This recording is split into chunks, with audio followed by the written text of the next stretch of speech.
परभणी महानगरपालिकेच्या निवडणुकीचं बिगुल वाजलंय. माझ्यासोबत अक्षय देशमुख आहेत.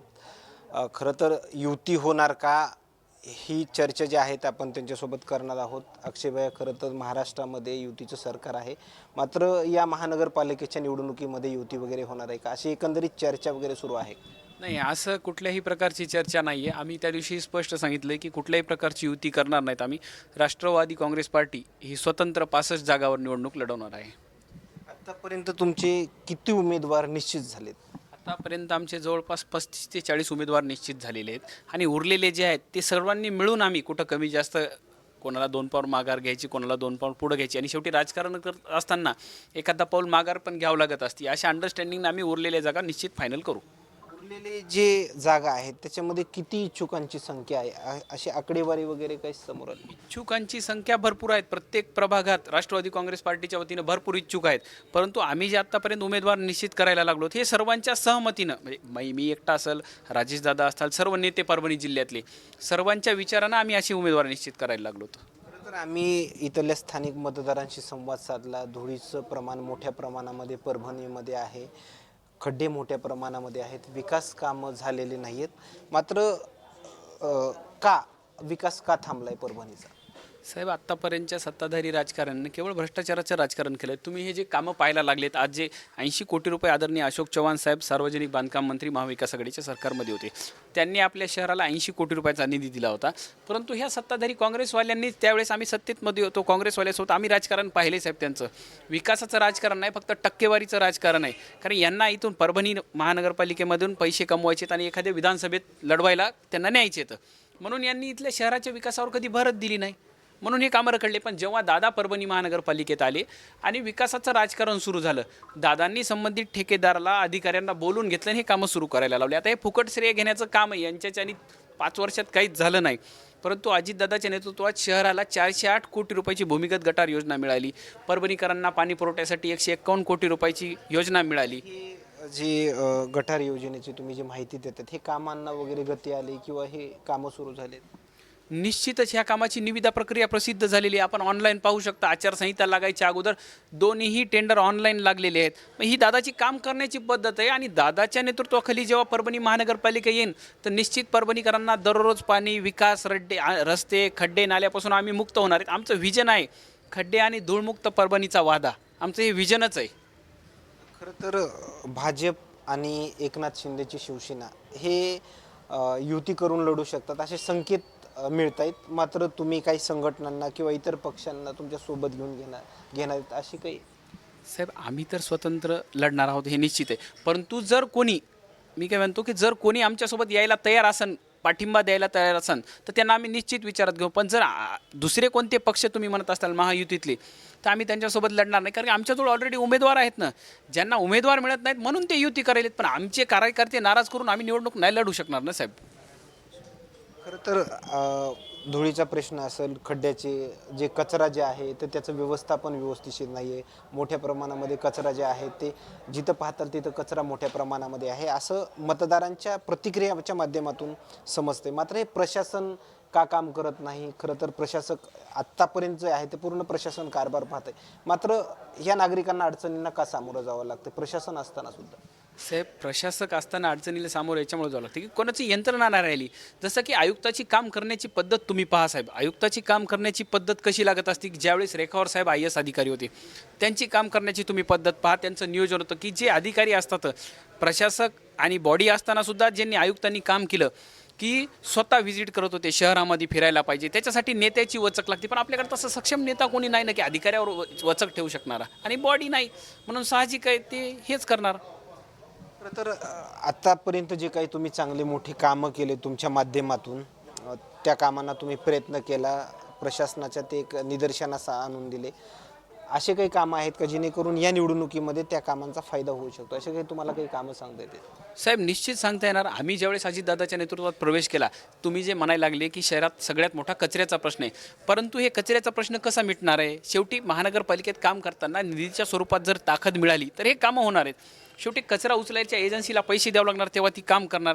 तर कचरा उचलायच्या एजन्सीला तुम्ही पैसे देताल, पण तुझे कचरा जिथं जात आहे तिथं त्याच्यावर प्रोसेस व्हायला पाहिजे ना, आजूबाजूच्या शेतकऱ्याला त्रास नाही झाला पाहिजे. तर त्याच्यासाठी आम्ही प्रोसेसिंग प्लॅन्टसाठी 15 कोटी रुपये आणले गेल्या महिन्यात. त्याची निविदा प्रक्रिया सध्या चालू आहे. ती प्रोसेसिंग झाल्याच्या नंतर विद्यापीठात बायोमायनिंग म्हणजे कचऱ्यावर विघटन प्रक्रिया करायसाठी आणि त्याची माती होण्यासाठी ही जी असतात पैसे त्याला बायोमायनिंग म्हणतात. त्याच्यासाठी 15 कोटी आणले. त्याचंसुद्धा टेंडर ऑनलाईन झालं आहे. म्हणजे आमची काम करण्याची पद्धत व्हिजन घेऊन आहे. आम्ही खोटं बोलत नाहीत. हे जे बोलतात बाकीचे नेते की खोटं बोलतात पण रेटून बोलतात. निधी आणला आम्ही, हे म्हणतात काँग्रेसच्या काळात प्रस्ताव पाठवला. साहेब मग काँग्रेसच्या काळात 2020ला जर प्रस्ताव गेला तर 2025पर्यंत तुम्ही वाट कशाची बघितली? सत्ता तर तुमची होती ना, महाविकास आघाडीचं सरकार होतं. मग तुम्ही का निधी मंजूर करून आणला नाही? आज भूमिगत गटार योजना 408 कोटी रुपयाची आली, पाणीपुरवठा 151 कोटीची. साहेब त्याच्यामध्ये काय दिलेलं होतं की महानगरपालिकेनं स्वतःचा 33% हिस्सा भरायचा. आणि मग हे 20 वर्षात यांना कोणता नेताच भेटला नाही की मी मदत करतो तुम्हाला 33% पैसे भरतो. अजितदादांना महानगरपालिकेत आले आणि म्हणाले की हे जे महानगरपालिकेचा हिस्सा आहे हे वित्त विभाग भरण, अशी प्रोसिडिंग तयार झाली. त्याच्यामुळे ही योजना मंजूर झाली. खासदार जे आहेत ते शिवसेनेचे आहेत, उद्धव बाळासाहेब ठाकरे गटाचे आमदार आहेत, मात्र त्यांच्या माध्यमातून काही कामं वगैरे झाले नाहीत. ते का झाले नाहीत? त्यांचं प्रशासनावर नियंत्रण नव्हतं का? असं काय वाटतं बरं या संदर्भात? साहेब आता शहराची परिस्थिती तुम्हाला सगळी माहिती आहे. आता निवडणुकीचे दिवस आहेत. आता जनतेला सगळं माहिती आहे. आपण बोलणं योग्य नाही या गोष्टीवर आणि सर्वांना सर्वच माहीत आहे. खरं तर आता तुमच्या पक्षाचे स्टार प्रचारक म्हणून अजितदादांची सभा परभणीमध्ये काही होणार आहे का? किंवा स्टार प्रचारक म्हणून कोण नेते मंडळी या ठिकाणी येणार आहेत? अशी एकंदरीत या निवडणुकीसंदर्भात एकंदरीत माहिती वगैरे काही समोर आली? साहेब आता आम्हाला अजितदादांनी एक तर जमलं तर 19 किंवा 20 तारखेचा वेळ मिळणार आहे. परभणी महानगरपालिकेच्या रणनीती कशी आखायची. आणि तुम्हाला मी सांगायलो की राष्ट्रवादी काँग्रेस पक्षाचं सर्वात मोठं शक्ती प्रदर्शन होणार आहे.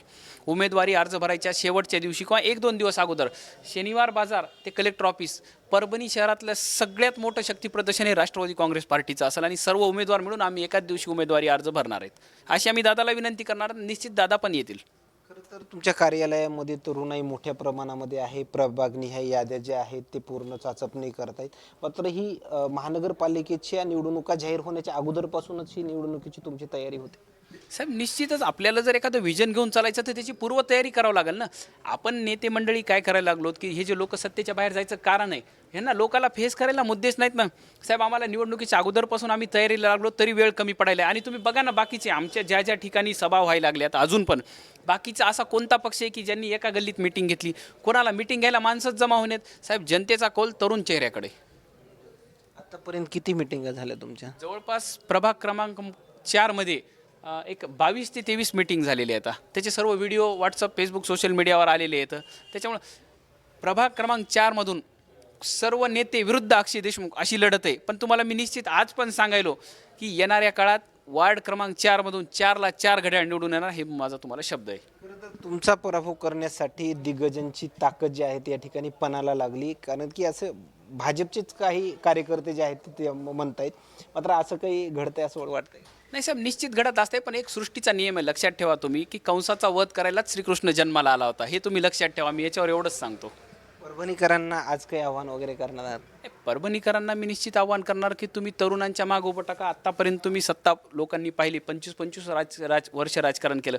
परंतु या राजकारणाला भेदणारा, सर्वांना भेदणारा अक्षय देशमुख निर्माण झाला. कशामुळे झालं? यांच्या ॲडजस्टमेंटच्या राजकारणाला मी एकदम तडा टाकला. ह्यांची जी सेटलमेंट व्हायची ह्या वार्डात XYZ नेत्याचे 2 पिल्ले, त्याच्या ह्याच्यात YZ नेत्याचे 2, ह्यांना आम्ही उभं टाकल्याच्यानं आम्ही 65 जागा ताकदीनं लढवल्यामुळं ह्यांना ॲडजस्टमेंटची सेटलमेंटचं राजकारणच करता येणं झाले. मग ह्यांचं टार्गेट काय? ठीक आहे तुम्ही जसं म्हणले की मला टार्गेट का? ह्यांना कुठंतरी मी खटकायलो म्हणूनच मला टार्गेट करायचं. नाही तर मी काय इतका मोठा नव्हतो आत्तापर्यंत यांनी मला टार्गेट करावं. शेवटी हे जनतेला माहीत आहे. खरं तर तुमचा पक्षाचा जर महापौर झाला तर नेमकं तुम्हाला परभणी कशी करायची असं काही तुम्ही सांगू शकाल? किंवा तुमचे मुद्दे कोणकोणते? साहेब आमचा मुद्दा सगळ्यात मोठा एक आहे. आम्ही दररोज प्रत्येकाच्या दारात घंटागाडी पाठवणार. सगळ्यात मोठा कचऱ्याचा प्रश्न आहे ते मिटवणार. त्याच्यानंतर दररोज आता जी 151 कोटी रुपयाची पाणीपुरवठा योजना आली ह्याच्या माध्यमातून दररोज नागरिकांना पाणी देणार. भूमिगत गटार योजना 1.5 ते 2 वर्षात कंप्लीट करून घेणार. आणि त्याच्यानंतर रस्ते परभणी शहराला दररोज पाणीपुरवठा, कचरा संकलन, भूमिगत गटार योजना राबवून घेणे आणि धूळ आणि खड्डेमुक्त परभणी करणे हे आमचं व्हिजन आहे आणि हे 100% एकदा लोकांनी आमच्यावर विश्वास ठेवा अशी तुमच्या माध्यमातून पण आम्ही विनंती करतो. परभणीकरांनी खूप नेते पाहिले, पण जसं आज परभणीकरांचा कल अक्षय देशमुखच्या सोबत आहे, राजेश दादाच्या सोबत आहे, अजित दादाच्या सोबत आहे. परभणीकर जर एकदा आमच्या सोबत उभं टाकले तर निश्चित पुढच्या 5 वर्षात लोकांना विचार करायला आम्ही दुसरं ऑप्शनच ठेवणार नाहीत. राष्ट्रवादी काँग्रेस पक्षाचेच नगरसेवक जास्त येतात पुढं. ओके, धन्यवाद. हे होते अक्षयजी देशमुख आणि या परभणी महानगरपालिकेच्या निवडणुकीचं बिगुल वाजल्याच्या नंतर त्यांच्या आलेल्या प्रतिक्रिया. मात्र या महानगरपालिकेच्या निवडणुकीमध्ये पूर्ण अजितदादा पवार पक्ष जे आहे ते पूर्ण ताकदीनं लढल असं चित्र जे आहे ते आपल्याला या ठिकाणी पाहायला मिळतंय. आपल्या पक्षाची जाळ्यामुळं घट्ट करण्यासाठी इथले तरुण कार्यकर्ते जे आहेत ते अजितदादा पवार पक्षाचे ते देखील मोठ्या प्रमाणामध्ये या ठिकाणी काम करतायत. मात्र आणखीन काही नवीन अपडेट्स परभणीमधून मिळतील का हेही पाहणं तेवढंच महत्त्वाचं ठरणार आहे. कॅमेरामॅन सोबत सूर्य मीडिया, परभणी.